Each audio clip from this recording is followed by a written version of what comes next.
और अब कहानी मुस्लिम लीग की अगली कड़ी की।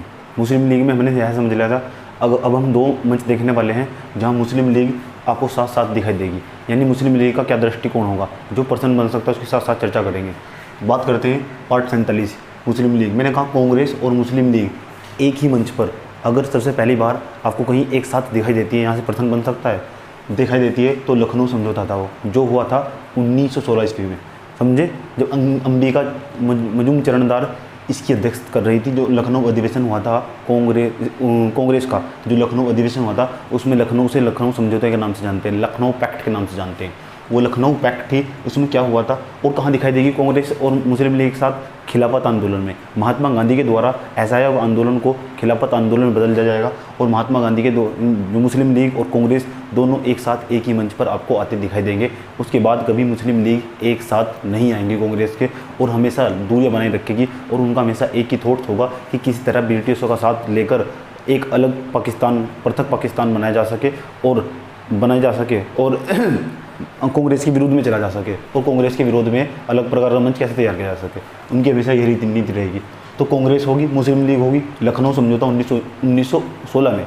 उसके बाद खिलाफत आंदोलन में कांग्रेस और मुस्लिम लीग एक साथ दिखाई देगी। उसके बाद अगर आपसे पूछा जाए कि सबसे पहले पाकिस्तान शब्द का प्रयोग सबसे पहले किसने किया था, तो उनका नाम आपको पता होना चाहिए, किसने किया था। सबसे उस टाइम पर कोई विचारधारा नहीं थी पाकिस्तान शब्द का सबसे सर्वप्रथम प्रयोग इकबाल ने किया था। जिसने लिखा है कि सारे जहाँ से अच्छा हिंदुस्तान हमारा, उन्होंने लिखा है यही गीत। लेकिन इकबाल साहब बाद में जाकर पाकिस्तान में चले गए, एक मुस्लिम विचारधारा के कार्यों में संलग्न हो गए। तो पाकिस्तान जो शब्द का अगर सबसे पहली बार जिक्र हुआ तो याद रखिएगा इकबाल। पाकिस्तान जो शब्द सबसे पहले इकबाल ने दिया था, लेकिन उनके पास कोई पाकिस्तान जैसी विचारधारा नहीं थी कि इस तरह का कोई पाकिस्तान बनाया जाएगा। लेकिन देखिएगा जैसे बाद में चलिए हम वर्ष 1900, मैंने कहा इस तरह यहाँ तीन फैक्टर एक साथ दिखाई देंगे, कांग्रेस, मुस्लिम लीग और गवर्नमेंट यानी सरकार, अंग्रेजी सरकार, ब्रिटिश सरकार। मुस्लिम लीग हमेशा ब्रिटिशों के साथ रहती थी, इनका सहयोग प्राप्त करना चाहेगी, और गवर्नमेंट मुस्लिम लीग का, और इन्हें संरक्षण देगी, और इनके साथ हमेशा टकराहट रहेगी। और ये मुस्लिम लीग है, ये हमेशा इनसे दूरियां बनाकर रखेगी। जो मुस्लिम लीग होगी वो कांग्रेस से हमेशा दूरियां बनाकर रखेगी, ताकि एक पृथक पाकिस्तान का निर्माण किया जा सके। पूरे फैक्टर में इस तरह के फैक्टर दिखाई देंगे। अब कहानी समझते हैं। वर्ष 1933 में क्या हुआ? वर्ष 1933 में रहमत अली ने एक पंपलेट निकाला, आपको पता होना चाहिए, now for never leave for ever, now for never leave for ever. इसमें उन्होंने बताया कि हमें एक ऐसे मुस्लिमों के लिए एक ऐसे क्षेत्र की आवश्यकता है जिसमें, उसके बाद मैंने कहा एक ऐसे क्षेत्र की आवश्यकता है जो मुस्लिम बहुल इलाका हो, जैसे पंजाब हो, आपका अफ़गानिस्तान हो, कश्मीर हो, सिंध हो, बलूचिस्तान हो। इनका सबका पहला अक्षर उठाएंगे तो आपका बन जाएगा पाकिस्तान बन जाएगा। उसे ही बाद में जाकर पाकिस्तान बनाया गया, पाकिस्तान बन जाएगा। इसे ही बाद में जाकर बनाया गया पाकिस्तान, रहमत अली के द्वारा। इकबाल आपको नहीं लगाना। अगर पाकिस्तान जो शब्द है इसका मतलब है पाक स्थान, शुद्ध स्थान। इस शब्द का अर्थ होता है शुद्ध स्थान। पाकिस्तान, सिस्तान, जो बलूचिस्तान उसका तान लिया गया। तो इस तरह इन क्षेत्र को मिलाकर पाकिस्तान का निर्माण किया गया। किसके द्वारा दिया गया ये विचारधारा? ये इस तरह की जो आइडियोलॉजी आती है निकलकर रहमत अली के द्वारा।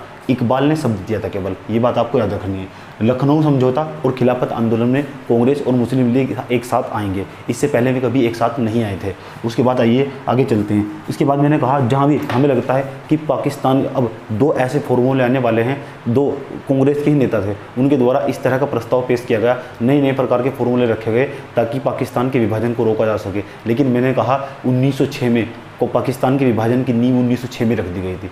1906 में और 1909 में पृथक निर्वाचन पद्धति देकर ब्रिटिशों ने यह जता दिया था कि इसमें भारत के दो टुकड़े होकर रहेंगे। 1909 में ब्रिटिशों ने मुसलमानों को जब निर्वाचन पद्धति दी थी उसमें उन्होंने यह जता दिया था कि भारत के दो टुकड़े होकर रहेंगे। उसके बाद देखिए दो टुकड़े होकर रहे, लेकिन इसी समय 1944 में और 1945 में दो विचारधाराएं उभरकर सामने आती हैं। अगर इन्हें माना जाता तो भारत और पाकिस्तान का विभाजन रुक सकता था। इसलिए आपको दो फॉर्मूले में से याद रखने हैं। आइए कांग्रेस के नेताओं के ही द्वारा दो फॉर्मूले दिए गए, जानते हैं कौन कौन से फॉर्मूले हैं। Number 1 Shri Rajagopalachari formula. इस फॉर्मूले के अंतर्गत क्या किया, कब आया है, 1944 ईस्वी में। आपसे श्री राजगोपालाचारी ये कांग्रेस के ही एक नेता थे, इनके द्वारा एक फॉर्मूला दिया गया ताकि पाकिस्तान का विभाजन की बात को रोका जा सके, टाला जा सके। लेकिन देखिए इसकी जब यह फॉर्मूला प्रस्तुत पेश किया गया, मुस्लिम लीग की इस पर कमेंट कैसी आती है, पहले फॉर्मूला समझते हैं। फॉर्मूले में क्या लिखा है, श्री राजगोपालाचारी जो फॉर्मूला है उसके अंतर्गत क्या प्रावधान किए गए थे।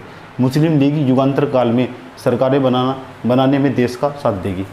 कहा गया भाई आप मुस्लिम लोग हो, आप एक काम करिएगा, जब भारत लास्ट तक आप ये मुस्लिम लीग होगी वो कांग्रेस का साथ देगी अंतिम समय में, लेकिन अभी नहीं, जब भारत आज़ाद हो जाएगा। इस तरह का इसमें प्रावधान किया गया था।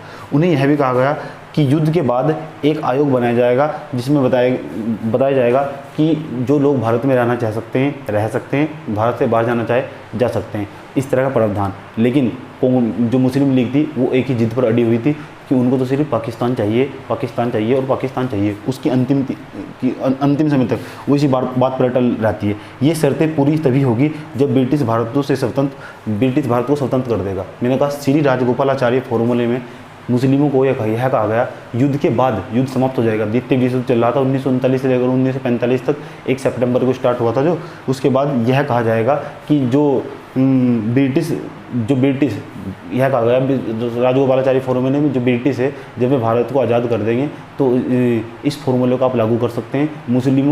जो मुस्लिम भारत में रहना चाहे रह सकते हैं, लेकिन जो बाहर जाना चाहे जा सकते हैं। लेकिन यहाँ तो ये अपनी जीत पर अड़े हुए थे और इन्होंने जो मोहम्मद अली जिन्ना थे उन्होंने इसका कमेंट आता है, मुस्लिम लीग का कमेंट आता है इस पर, उन्होंने कहा यह सड़े गले छिलके के समान है। जो श्री राजगोपालाचारी फॉर्मूला है उन्होंने इसे सड़े गले छिलके के समान बताया। आइए मैं इसे यहाँ से मिटा देता हूँ ताकि मेरे पास लिखने के लिए जगह से चले। और मुस्लिम लीग ने इसे अस्वीकार कर दिया, श्री राजगोपालाचारी फॉर्मूला। अभी हमने आपको श्री राजगोपालाचारी फॉर्मूला पढ़ाया तो हमने बताया कि मुस्लिम लीग ने इसे अस्वीकार कर दिया। एक और फॉर्मूला आया जिसे हम श्री भूला